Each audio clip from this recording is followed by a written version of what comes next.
Boa noite a todos, muito bem, bem-vindos aí, nossos amigos que estão sempre ouvindo a gente aí, o Bernardo Eli, o Israel Pessoa. Grande Israel já logo matou a charada aqui. Ele escreveu nos comentários ali, Corelli? Exatamente, Israel, exatamente o Corelli.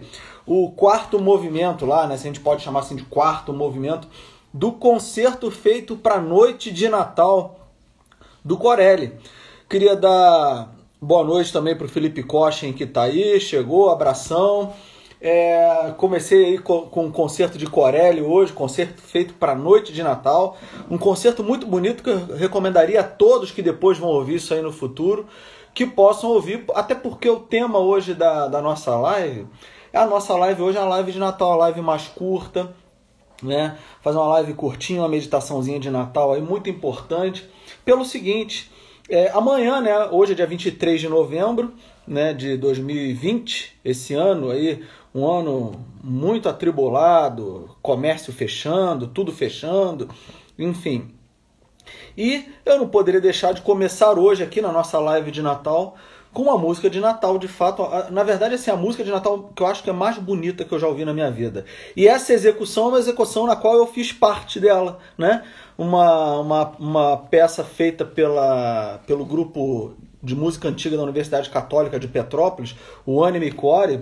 É uma gravação já de 2012, 13, por ali, ou seja, já tem uns 7 anos essa gravação, mais ou menos.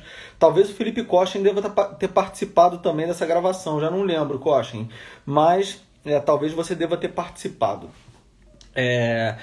E é o seguinte, é uma música muito bonita, eu recomendo a todos aí ouvirem todos os movimentos. Esse quarto movimento para mim é o mais bonito de todos, que é o movimento pastoral mesmo. Vocês vejam depois aí que ele tem uma pegada bem pastoral mesmo, muito bonita. Enfim, acho que você tocou isso aí na época com a gente, você fez parte dessa gravação também, Cochin. Agora, nossa meditação de Natal hoje aí, né? Nossa meditação de Natal. Bom, o que é o Natal, no final das contas, né? O que é o Natal?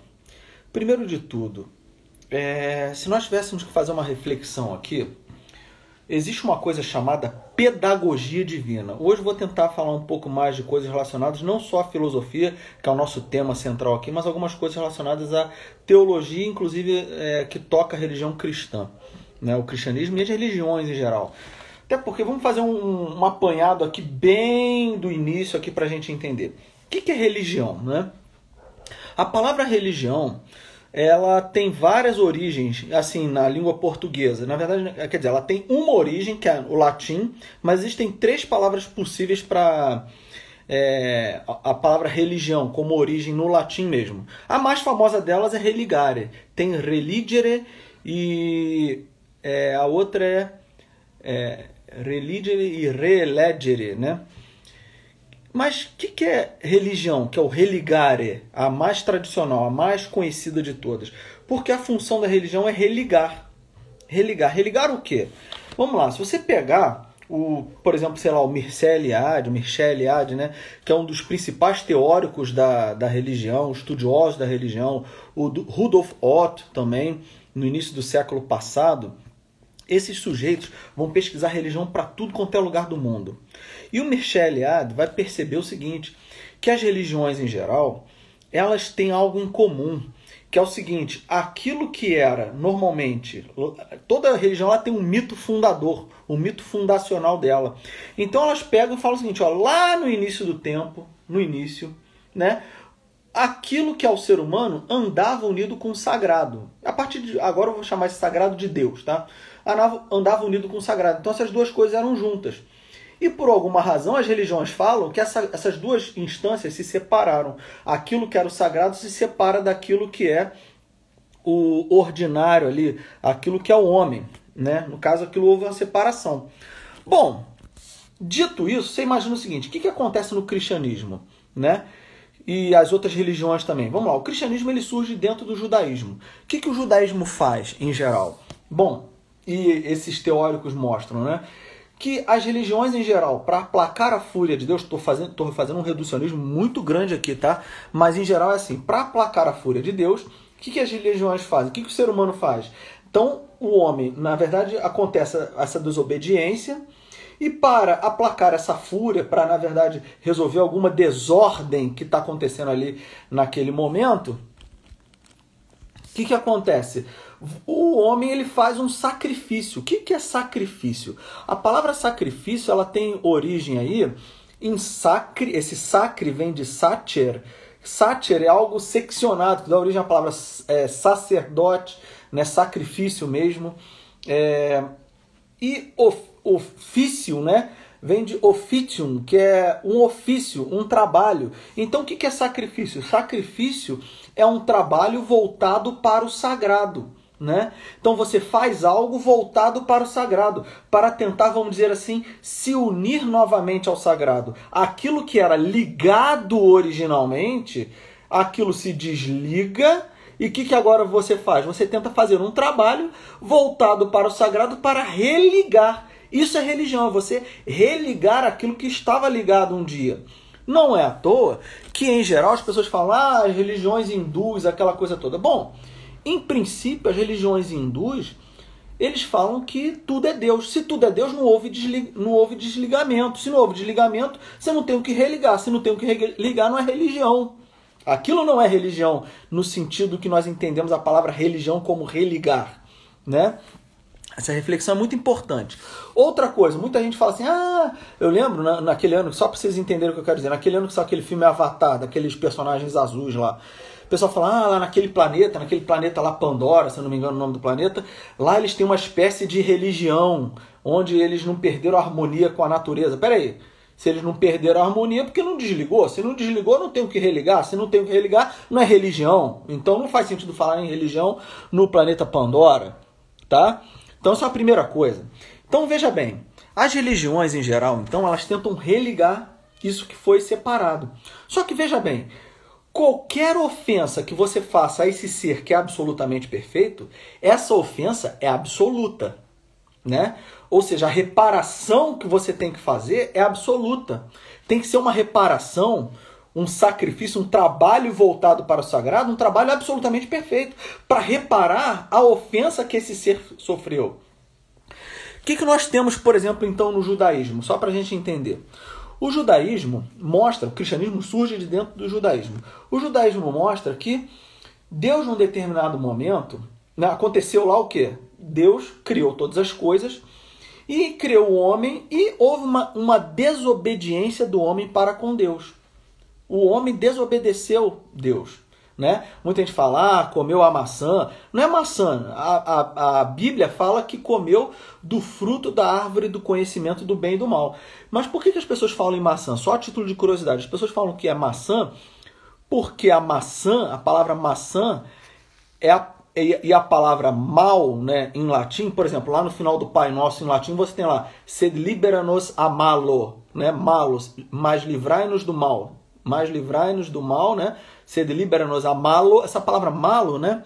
Malo serve em latim tanto para maçã quanto para mal. Então foi associado a maçã como essa coisa do mal. Podia ser uma jaca, sei lá, caiu na cabeça do Adão e Eva, fizeram a besteira de desobedecer a Deus, enfim, podia ser qualquer coisa. Mas não sabe qual foi o fruto do conhecimento do bem e do mal. Então eles desobedeceram a Deus, então essa ofensa para com Deus, essa desobediência, que não tem nada a ver com sexo, igual muita gente fala, porque o sexo era proibido, então eles foram lá, fizeram sexo, tem nada a ver com sexo. Então essa desobediência para com Deus precisa ser reparada, porque essa ofensa para com o ser absoluto é uma ofensa absoluta, então necessita de uma reparação que seja absoluta. Absolutamente perfeita. Então você precisa de um sacrifício absolutamente perfeito. Então Deus vem, segundo o judaísmo, ele vem, escolhe, faz a escolha do seu povo, o povo de Israel, né? O Israel, pessoa está aí, faz a escolha do seu povo, e aí acontece, ele vai com a sua pedagogia, ou seja, Deus ele vai ensinando aos poucos o seu povo como as coisas são, porque ele não podia chegar do nada e falar, é assim de novo, porque cabeça muito dura, o pessoal caiu com a queda do pecado original, com aquela ignorância toda, né? Sabe se a serpente também é análoga? Olha, Israel, análogo naquele sentido de ligar por cima, né? Bom, boa pergunta. Deixar ela mais para o final. Mas deixa eu só continuar aqui a história. Então, nós temos aí Deus, na sua pedagogia, ou seja, a pedagogia divina é um ensinamento que Deus vai aos poucos agora, porque com a queda, o homem caiu num véu de ignorância total. Né? O que é colocar um véu em grego, até lembrando? Colocar um véu é lete. Lete é colocar esse véu aí. Alete é o quê? É tirar o véu, é desvelar. Quando você desvela algo, você vê a coisa como ela é. Né? Por isso que aletheia, em grego, é a palavra verdade. Nós traduzimos por verdade, é desvelar. É você ver a coisa como ela é.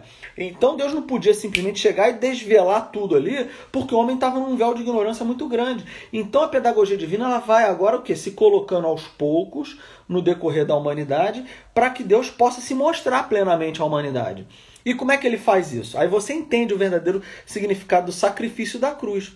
O que é o sacrifício da cruz? O que estava dentro da pedagogia divina? Estava dentro da pedagogia divina o seguinte, olha, então, nesse ensinamento aí, hoje a gente sabe porque a gente já vive isso em termos históricos, né? Que é o seguinte, Deus ele se faz homem, ou seja, é um homem, mas ele é Deus também. É homem e Deus. Não é meio homem, meio Deus. Não é semi-Deus, não é semi-homem. É homem completo e Deus completo. É Deus que se faz homem. Ele se encarna. Essa festa que nós comemoramos na noite de amanhã, na noite do dia seguinte, ou seja, no dia 25 de dezembro, essa festa que nós comemoramos é a festa da encarnação do Verbo Divino, né? Et verbum caro factum est, et habitavit in nobis. Ou seja, e o verbo se fez carne e habitou entre nós. O que é Jesus Cristo? Jesus Cristo é homem e ele é Deus. Né? Exatamente, Bernardo Eli. O verbo se faz homem, né? Como eu falei. Et verbum caro factum est, et habitavit in nobis. Ou seja, e o verbo se fez carne e habitou entre nós. Ele se faz homem. Ele se encarna. Ou seja, é um homem, primeiro de tudo. E segundo, ele é Deus. É a segunda pessoa da Santíssima Trindade. Não é à toa que olha só, São João no quarto evangelho, no evangelho segundo São João, que é né, Mateus, Marcos, Lucas e João, São João no quarto evangelho, que é escrito em grego, né, todos são escritos em grego, mas São João ele escreveu o evangelho mais tardiamente, então ele teve mais tempo para ruminar, para organizar aquilo tudo, e ele começa o evangelho de uma maneira sensacional. Ele fala, olha, no princípio era o verbo, e o verbo estava junto de Deus, e o verbo era Deus. Lá no versículo 14, ele começa o capítulo 1 falando isso. Lá no versículo 14 que ele fala isso. E o verbo se fez carne e habitou entre nós. O que está acontecendo quando ele fala? No princípio era o verbo, e o verbo estava junto de Deus, e o verbo era Deus. Essa palavra verbo é a palavra logos no original. Vamos resumir aqui. É a palavra logos. Então, é a razão divina, né, que encarna. Aí você fala, é a razão divina por quê? Porque essa segunda pessoa que se encarna, não é o Pai que se encarna, não é o Pai que está encarnado, não é o Espírito Santo que está encarnado, é a segunda pessoa da Santíssima Trindade. Então a gente acaba com essa encarnação do Verbo tendo acesso aos mistérios da divindade, que são, por exemplo, Deus ser uno e trino, ou seja, é um Deus, mas três pessoas. E aí você entende, por exemplo, mas são três deuses, essa coisa toda que às vezes o cristão é acusado de ser politeísta, são três deuses, e aí depois tem os santos que são deuses também. Não é nada disso. É um Deus apenas. Uma substância divina. Lembra a noção de substância? O que é? Substância é o que é? Deus. Jesus Cristo, ele é o quê? Ele é substância Deus, mas ele é substância ser humano também. Ali existem duas substâncias por meio da união hipostática. Por isso que existe esse nome da união hipostática. O que é hipóstasis? Hipóstasis é substância em grego, que eu já falei lá atrás. Hipóstasis é substância. Então, por meio dessa substância, une-se, une duas substâncias distintas nessa união numa única pessoa. Não são duas pessoas, uma pessoa divina, uma pessoa humana, ali numa esquizofrenia ali, agora eu quero o meu eu divino, o meu eu humano. Não. Uma única natureza, natureza divina, duas naturezas, mas uma única pessoa. Que pessoa é essa? A segunda pessoa da Santíssima Trindade. A primeira é o Pai. Então você tem o Pai. O Pai ele é como se fosse, vamos entender isso de modo humano aqui, o mais humanamente possível aqui. O Pai é como se fosse a racionalidade humana. A vontade. A vontade. O Pai, então, é a vontade, né? O Filho é a razão. E o Espírito Santo? O Espírito Santo, ele é o quê? Ele é o amor que o Pai tem pelo Filho e o Filho tem pelo Pai. Ora, como é que nós entendemos então isso? O Filho, ele vem e revela isso pra gente. Depois, se você pegar as Sagradas Escrituras, você vai ter ali várias passagens na qual o Filho fala, eu e o Pai somos um. Um em que sentido? No sentido substancial. Uma única substância. Substância é Deus. Só que o Filho ele tem uma outra natureza, a natureza humana. Ou seja, ele tem uma outra substância que é a substância humana. Então, veja, o que vai acontecer lá na Páscoa é o quê? É um homem sendo sacrificado, porque até então o judaísmo fazia sacrifício com o quê? Sacrifício com cordeiros. Os romanos faziam sacrifício com touros. Então você tinha tudo quanto é tipo de sacrifício sendo feito ali. E o que acontece com o cristianismo? Cristianismo, o que é Jesus Cristo? É um homem fazendo sacrifício, ou seja, é um ser humano fazendo sacrifício. Mas esse ser humano ele é Deus também. Ora, se ele é Deus, então esse sacrifício é absolutamente perfeito. No momento que ele cruza os braços, né? Cruza os braços lá na cruz, e ele é sacrificado na cruz, ou seja, aquele trabalho voltado para o sagrado é um trabalho absolutamente perfeito. Ora, aquela linha, vamos imaginar uma linha que separava Deus do homem, essa linha se apaga por completo no sacrifício da cruz. Então vejam, no momento em que Jesus Cristo ele nasce, nós poderíamos dizer que dentro do aspecto da salvação, o que nós chamamos da economia da salvação, o que está acontecendo ali? No momento que Jesus Cristo ele já nasce, ou seja, o verbo se faz homem, como diz o Bernard Dely muito bem aí, o verbo esse logos, essa razão divina se encarna, se faz homem. Ou seja, o que é uma palavra escrita num livro? Eu tenho um livro aqui do meu filho, né? Tá aqui, Maravilhoso Mágico de Oz. Olha só, a palavra escrita num livro eu posso tocar. Uma palavra falada eu não posso tocar, né? Toco no ar, mas não na palavra. Agora, o que é Jesus Cristo? É essa palavra divina, a palavra logos também pode ser traduzida pela palavra palavra. Então, o que é Jesus Cristo? É essa palavra divina encarnada, ou seja, você pode tocar nesse ser. Tocar nesse ser é fazer essa experiência de tocar em Deus, em última instância. Então, vejam, o que nós celebramos daqui a 2 dias, né, na verdade, obrigado, o Bernardo, o que nós celebramos, nós vamos celebrar da noite de amanhã para o dia seguinte, no dia seguinte inteiro, e depois aquela chama oitava de Natal, os 8 dias ali são considerados dia de Natal. O que nós estamos comemorando é a vinda de Deus literalmente à Terra. Literalmente. Né? É o verbo, a razão divina que se faz carne. Ela se encarna e habita entre nós. Então, quando você toca naquela palavra, você está tocando em Deus em última instância. Como eu falei, uma palavra escrita você pode até tocar, mas, né, de um modo muito incipiente. O que é Jesus Cristo? É a palavra divina encarnada. Você pode tocar no próprio Deus ali. Então, isso aqui é o início do que vai acontecer lá na Páscoa, culmina na Páscoa. E eu queria só fazer mais um último comentário aqui sobre o que vai acontecer depois de amanhã à noite, vamos dizer assim. É um negócio muito interessante, sabe? Porque muita gente pega e canta parabéns para Jesus, o aniversariante. Isso é um erro muito grande em termos teológicos. Por quê? Porque no Natal a gente não está comemorando um nascimento, ele nasceu lá 2000 anos atrás.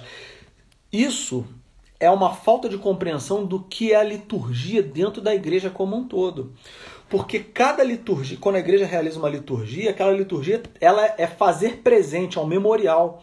Memorial é isso, é você tornar presente algo por meio da memória, como o nome está dizendo. Mas é tornar presente aquela coisa que ela está ali de fato. Né? Então, quando você vai a uma missa, por exemplo, o que está acontecendo na missa é o sacrifício de Jesus Cristo na cruz. Só que é um sacrifício incruento, ou seja, sem crueldade. Aquela crueldade que ele apanhou, aquela coisa toda, aquilo não está acontecendo. Por isso que depois, por exemplo, quando o padre levanta lá a hóstia já consagrada, fala: por Cristo, com Cristo, em Cristo, a vós, Deus Pai Todo-Poderoso, toda honra e toda glória, agora e para sempre na unidade do Espírito Santo. Quando ele oferece a Deus Pai, o que ele está oferecendo? É o Filho que ele está oferecendo. É o Filho que ele está oferecendo em sacrifício. Então está acontecendo um sacrifício ali. Por isso você não vai chegar a aplaudir, ó, que beleza. É sacrifício, cara. É como se você estivesse lá no Calvário, Jesus Cristo lá pregado na cruz, e você, ó, que beleza. Né? Então a missa é o memorial, ou seja, aquilo está acontecendo de novo. E o que vai acontecer agora, depois, amanhã, na noite de amanhã para outra noite? Vai acontecer a mesma coisa. É Jesus Cristo nascendo mesmo. Nascendo. Né? Fala, mas já não nasceu? É porque dentro da Igreja Católica, né, especialmente, existe essa coisa do tempo litúrgico ser cíclico.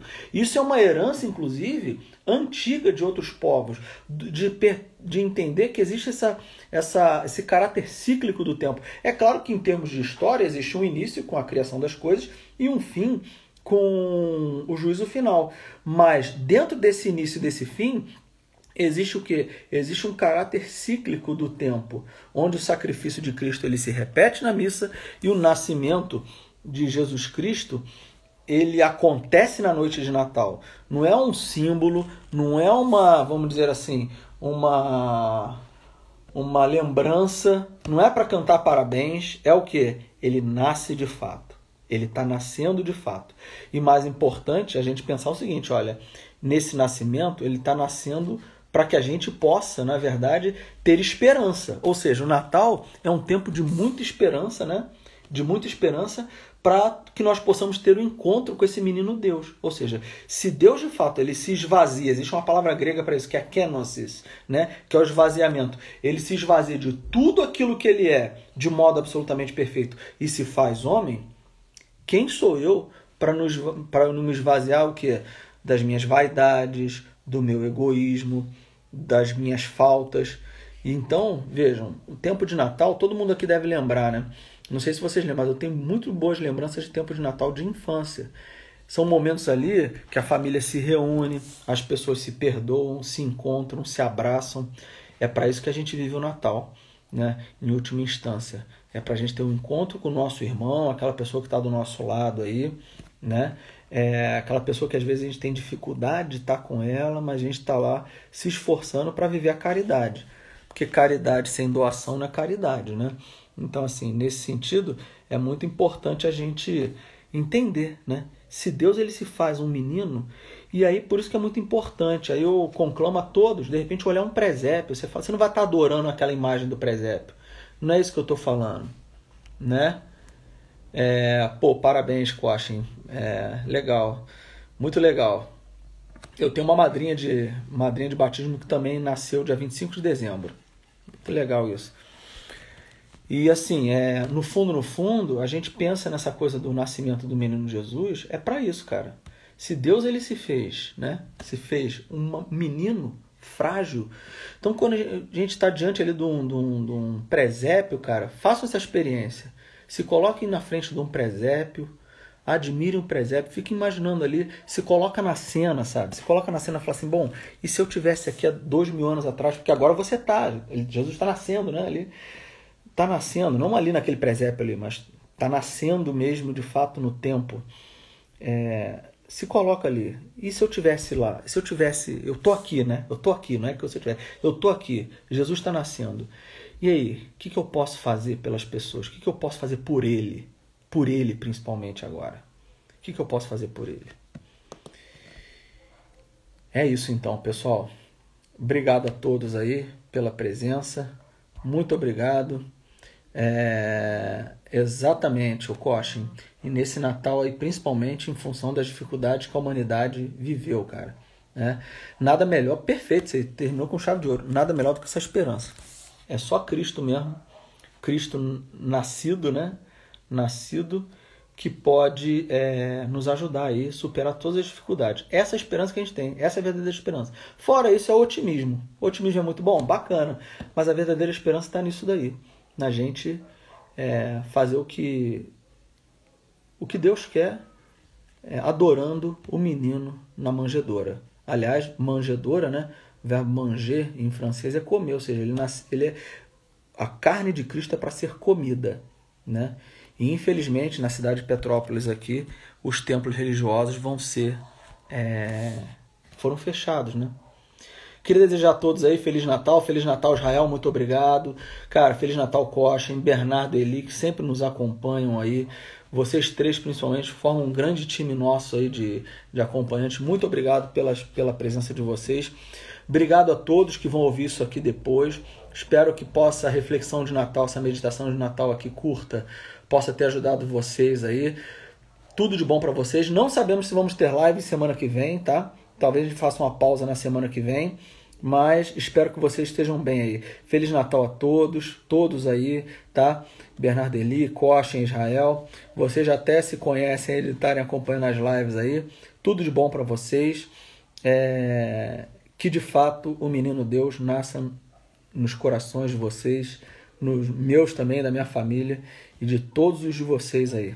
Tá bom, pessoal? Fiquem com Deus. Grande abraço. Tchau, tchau. Valeu!